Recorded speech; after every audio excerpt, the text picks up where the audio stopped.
Okay, so good afternoon YouTube. Today is Friday and we are going to finally play some more Sniper Elite V2. I took last week off because it was just kind of nice outside for once. Well, I live in Canada, so it's really just it's either summer or winter, and there's no variation between the two.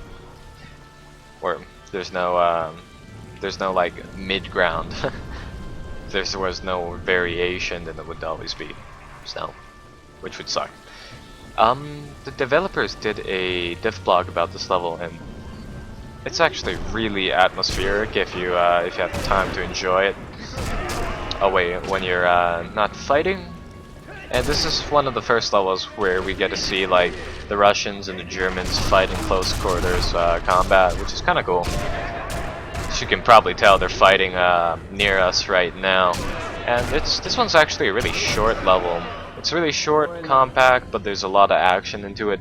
Like I could really try for a stealthy approach, but I don't think it worked very well. I'm probably just gonna run and gun through this, or maybe not. There we go.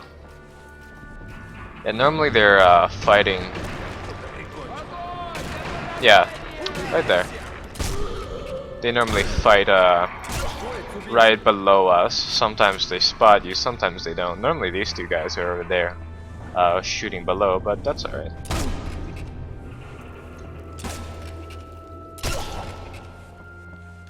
Love this well-rod pistol, it's so nice. And we are getting fairly close to the flag tower. There were 3 inside Berlin. If you've played Medal of Honor Allied Assault, or not Allied Assault, sorry, but Airborne, you've probably already seen one variation of the flag tower. In that one it was like a really big round structure, and this one it's slightly different, but I don't think that one was actually historically accurate. Huh. Apparently they've I've been brought to their attention somehow.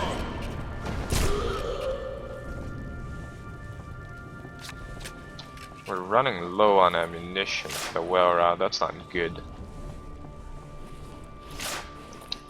So let's move on. This game's been out for quite a while now, so I don't know if there's only really like 3 or 4 missions, and they're all fairly short. Oh, there he is. Okay, there we go. I think they already cleared out all the Germans for me. That's good. Okay, maybe not.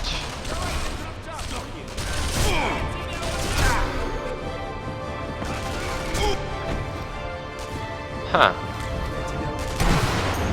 It's always nice getting like both of the factions at once. I mean, that way I don't have to fight either of them.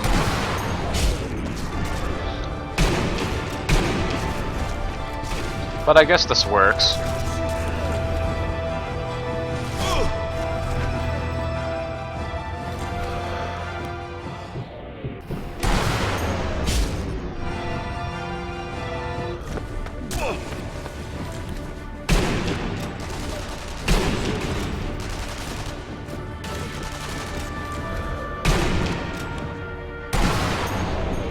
Oh, let's see where this goes. Oh.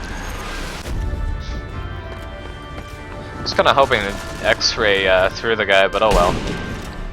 Like I have like what 13 hours into the game now, so it doesn't really show it that much. Like before I did this playthrough, I played it through once and then once again, just to kind of get familiar with the levels.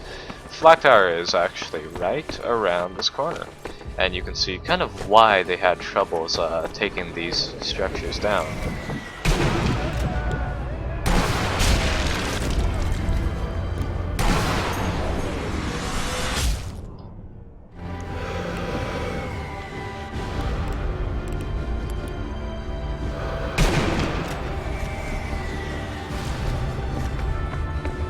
Is that all of them outside? There's gotta be more guards than that. There we go.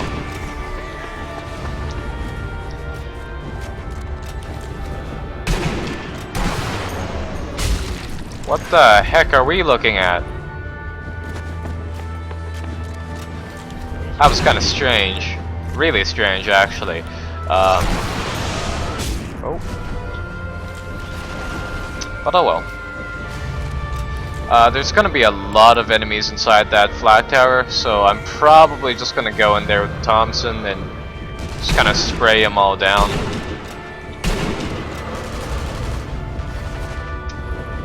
Oh, just get on the machine gun, you. Stay still. Ah, good enough.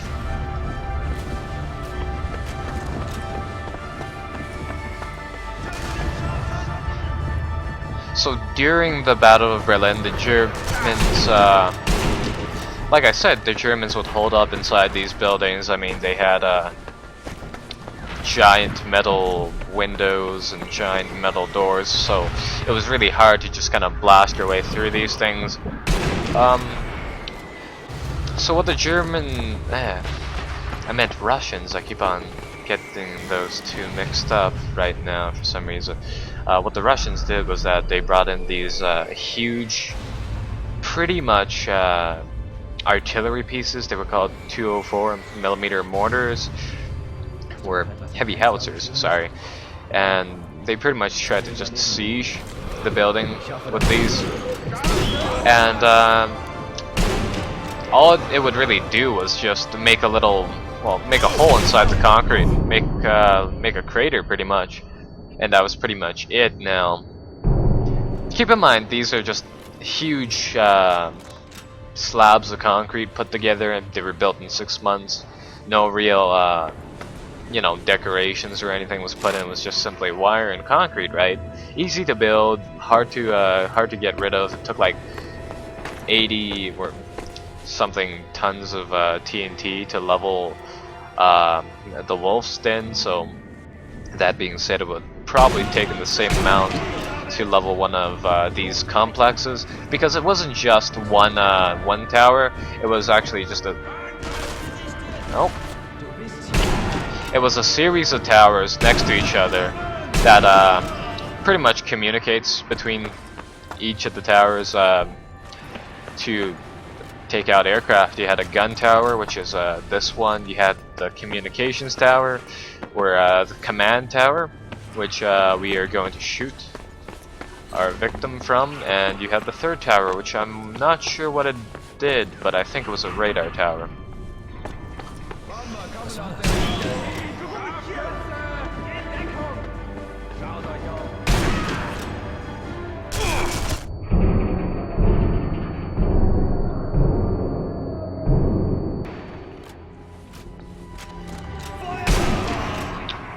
That was a lot of people just suddenly spawning.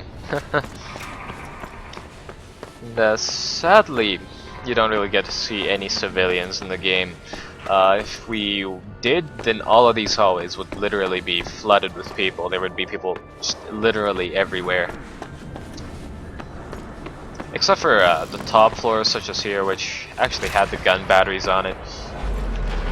The Allies tried to take these out, but I mean, it's a hulking mass of concrete. What can you do? If you drop bombs on it, the guns would be destroyed, granted, and then they'd get replaced the next day, right? They had one thing that was able to actually blow these up. I forgot the name, so sadly can't really tell you about that. And they had these automated systems to bring up ammunition. It wasn't just, you know, you had to drag it, lug it up here, fire it. It was all a series of little stockpiles deep inside the tower, in the basement and such.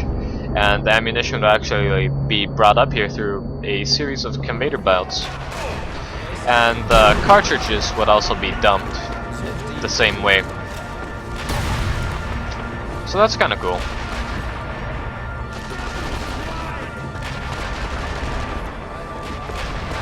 There's gonna be a ton of troops in the middle of the place. I'm just trying to find a good way to get them all without dying.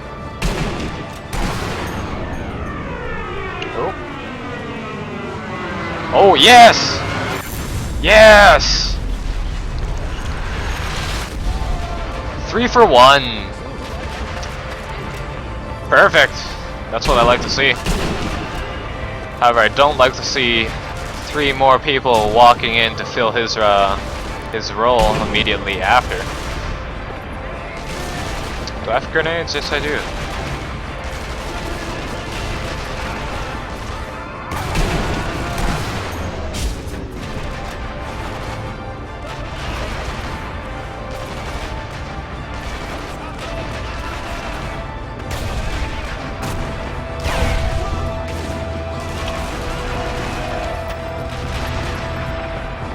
Are these guns just firing by themselves?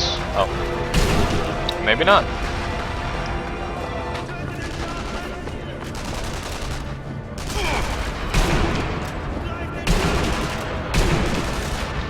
Where is this other guy? There we go. Dinked him on the helmet. Oddly enough, the flak, the little 20mm guns aren't manned for some reason. It's only the big guns. I think the 20mm would actually be more deadly to aircraft, and if you played Men of War games, you'd kind of know why.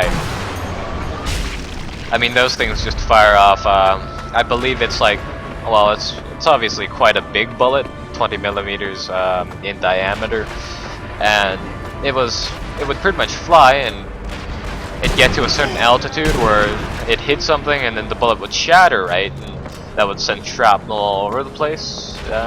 It's pretty much obliterating the little thin paper, plywood, aluminum.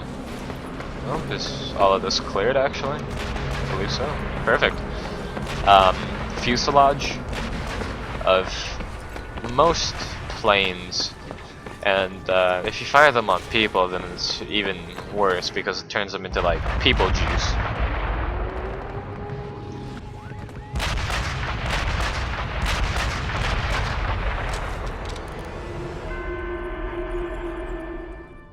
Okay, time for that shot. Let's rearm, get some more ammunition, and find this guy.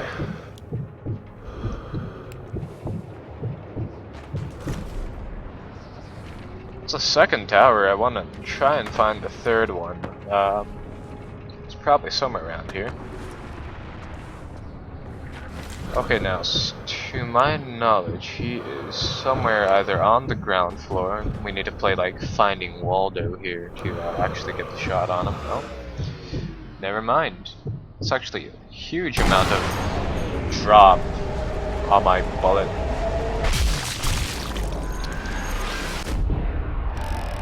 What the?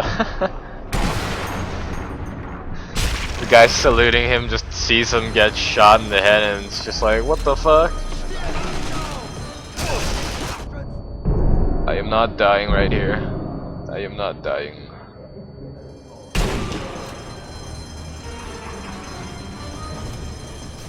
I think we're good. One of the things that just reminded me of was how high-powered the rifles were back at this time, where most infantry engagements happened at 500 meters. 500 meters would be, I think, 870 yards. I'm not sure about that, but there's a wonderful tool called Google Calculator thing that can translate meters into yards.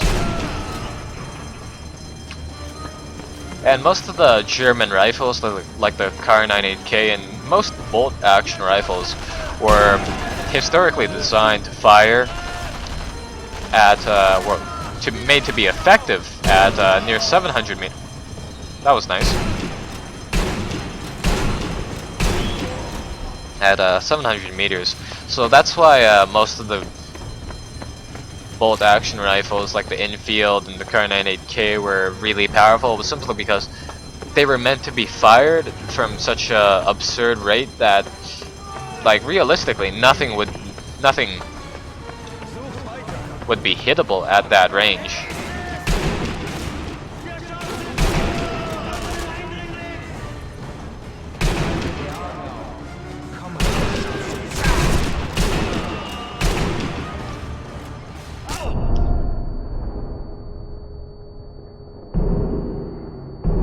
This is so weird.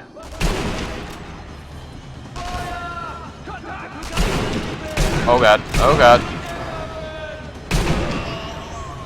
It's just a swarm of enemies on this level, but I think we're in the clear, so that's pretty good. Well, anyways, I will probably post another video on Monday or Sunday. I will see you later. Like the video, subscribe to the video, all of that random crap. Goodbye.